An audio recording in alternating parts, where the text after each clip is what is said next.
Siria está aquí, a 8 horas de avión de España. Es la mitad de grande y su población se concentra aquí. ¿Por qué? Porque toda esta zona es un enorme desierto, pero un desierto muy importante. Tiene 1/3 de las reservas de petróleo del mundo y también de gas natural, según algunos el nuevo petróleo. Para sacarlo de aquí y llevarlo a Europa, hay que rodear toda esta península y salir por el canal de Suez. Como te puedes imaginar, aquí te cobran. Pero hay otra manera más fácil, la línea recta. El que controle estas tuberías las puede abrir y cerrar, como un grifo. Si no pagas, no hay petróleo, ni gas. Esta región es la polla. La civilización en el planeta empieza en 3 sitios y este es uno de ellos. Mesopotamia, aquí. Sumer, que te sonará menos, pero es el puto inicio de todo. Aquí también. ¿Recuerdas la Torre de Babel de la Biblia? La hicieron estos tíos. Egipto, aquí. Siempre ha sido un punto de contacto entre Oriente y Occidente, dando a Asia salida al Mediterráneo. Quizá por eso aquí nacen las principales religiones monoteístas, el judaísmo, el cristianismo y el islam. El islam es el último que llega y de hecho acoge a las 2 anteriores. Adán, Noé, Moisés, Jesucristo son considerados profetas islámicos. Bueno, al grano. Como la zona es la hostia, todos han querido controlarla y siempre ha estado dentro de algún imperio. Persas, griegos, los romanos. El imperio romano termina partiéndose en 2, y finalmente solo sobrevive esto. Ahora es cuando la última religión monoteísta, el Islam, construye su propio imperio. ¿Te acuerdas de las cruzadas?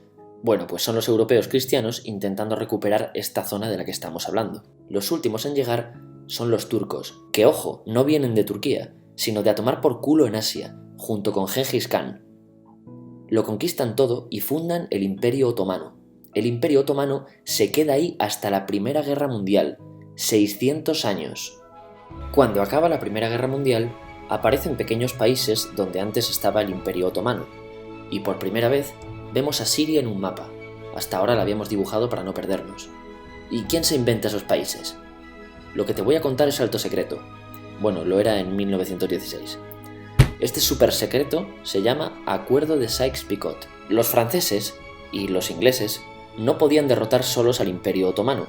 Solo podían si les apoyaba la gente que vivía dentro, en su mayoría árabes. ¿Cómo se los ganaron? Pues les prometieron la Gran Arabia, un país solo para ellos. El único problema es que era un timo. Antes de seguir, recuerda una cosa. Los árabes son un pueblo, pero no una religión. O sea, un árabe puede ser musulmán, puede ser cristiano, y antes del Islam parece que hubo tribus árabes con tradiciones judías. Bueno, pues a los árabes no les dieron ese único país que les habían prometido. En su lugar, franceses y británicos crearon muchos países pequeños. Estos países, obviamente, no eran países de verdad, sino zonas bajo su control con gobernantes puestos por ellos. Durante este tiempo hacen lo que quieren con la zona. Recuerda que hay petróleo.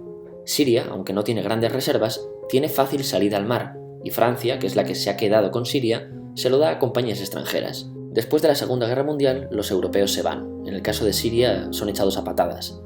Pero antes de irse, crean otro estado, Israel. No es el momento de hablar de ello, pero es un estado muy polémico que sus vecinos no reconocen.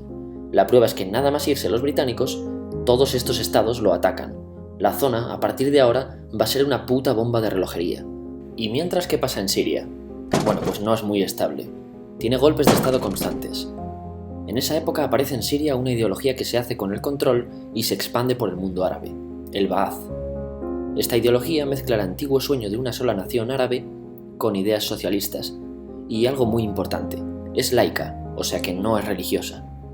Siria se llega a unir con Egipto, un país con el que no tiene frontera. Pero no es algo raro, muchos de estos países intentan hacerlo también.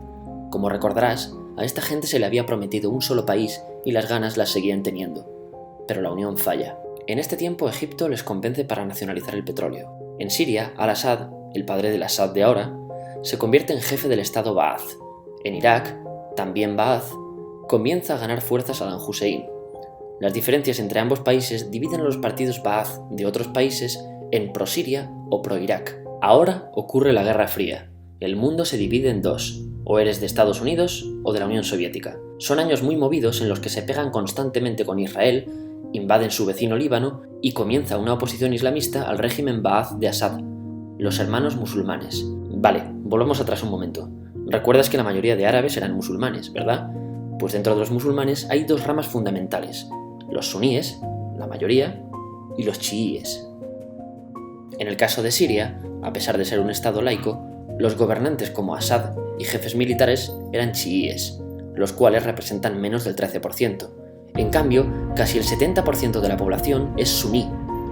Un dato curioso es que los cristianos son casi el 10%. Que los chiíes controlen el gobierno y el ejército mosquea a la población suní, y este sentimiento es aprovechado por los hermanos musulmanes, islamistas radicales suníes. Estos toman las armas en la ciudad de Hama en contra del gobierno, y Assad acaba con la revuelta a costa de matar miles de civiles y encarcelar a mucha gente. En el año 2000, Assad padre muere y le sucede Assad hijo. Ante las presiones libera a muchos presos, trae internet y esperanzas de cambio. Hay un periodo de gran debate político y aparece la oposición. También vuelven los hermanos musulmanes. Los siguientes años son difíciles. Arrestan a la oposición. Y Bush incluye Siria en el eje del mal, y esto la aísla. Está mal visto negociar con Siria. Los kurdos, un pueblo que vive distribuido por varios países de la zona, empiezan a protestar también. Hay represión y muertos. En 2011, te sonará esto, ocurre la Primavera Árabe. ¿Qué es esto? Bueno, es una protesta que se va propagando por todos los países árabes pidiendo más democracia. Como ves, el mundo árabe, a pesar de estar dividido en países, tiene tendencias generales. Cuando llega a Siria, Assad hijo termina usando el ejército y en los enfrentamientos mueren unas 1000 personas. Los enfrentamientos irán escalando hasta que se conviertan en guerra civil. No hay un momento exacto de inicio. Lo importante es que hoy en día hay numerosas facciones en juego. Vamos a verlas. Pero primero piensa en que todo está dividido entre chiíes, la minoría, y suníes, la mayoría. Chiíes y además laicos, o sea no religiosos, son el gobierno de Al-Assad. Controla todo esto, que si recuerdas son básicamente las zonas chiíes del país. El gobierno de Assad está enfrentado al resto. También mayoritariamente laico, pero suní, es el Ejército Libre de Siria o FSA en inglés. Junto con el Frente Islámico, que es religioso, y otros 70 y pico grupos más, forman una coalición que la prensa llama simplemente la oposición. También suníes e islamistas, pero radicales, son Al-Nusra, llamados Al-Qaeda en Siria, porque son básicamente eso, Al-Qaeda en Siria. Otros islamistas radicales son el ISIS o Estado Islámico. Salen de Al-Qaeda en Irak, controlan la mayor parte de Siria e Irak y se han hecho famosos por sus atrocidades. Su objetivo teórico impacta a muchos. Es un Estado Islámico a lo largo de Asia, África y Levante, aunque a ti ya te suena, ¿verdad? En naranja tenemos al pueblo kurdo, que recordarás porque el presidente Al-Assad lo reprimió, al igual que gobiernos de países próximos también hacen. Ahora controlan militarmente esta zona. Antes de terminar, repasemos los apoyos internacionales a fecha de octubre de 2015. Las fuerzas de Al-Assad son apoyadas por Rusia, que ya tenía base militar en el país antes del conflicto, por Irán y por China. Todos son países de lo que Europa llama Oriente. En contra de Assad, apoyando a la llamada oposición, luchan Estados Unidos, Turquía, Francia, Gran Bretaña y Arabia Saudí. Podemos terminar con algunas conclusiones. Te advierto que esto ya es pura opinión. Si recapitulamos, vemos que la región es estratégica. Por su situación privilegiada, todos la quieren. Siria siempre ha estado bajo el paraguas de grandes imperios. Piensa que hace 100 años la actual Francia era Francia, Gran Bretaña era Gran Bretaña, pero es que hace 200 también, y hace 300 también, y hace 400 también. En cambio, Siria solo es Siria desde hace menos de 100 años, y solo se gobierna a sí misma desde hace poco más de 50. Además, jamás decidieron sus fronteras, se las impusieron. Europa divide Oriente Medio a su antojo para controlarlo, diseñando países sin tener en cuenta su población. Muchos historiadores dicen que todo pueblo tiene la necesidad de manejar su propio destino, pero estos ingredientes que hemos visto juegan en contra de proyectos como la Siria Ba'ath, que encima usa la represión para mantenerse. En última instancia, producen una guerra civil.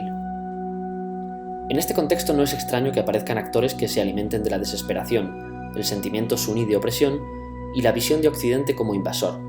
ISIS usa la identidad árabe y la mitología de antiguos imperios.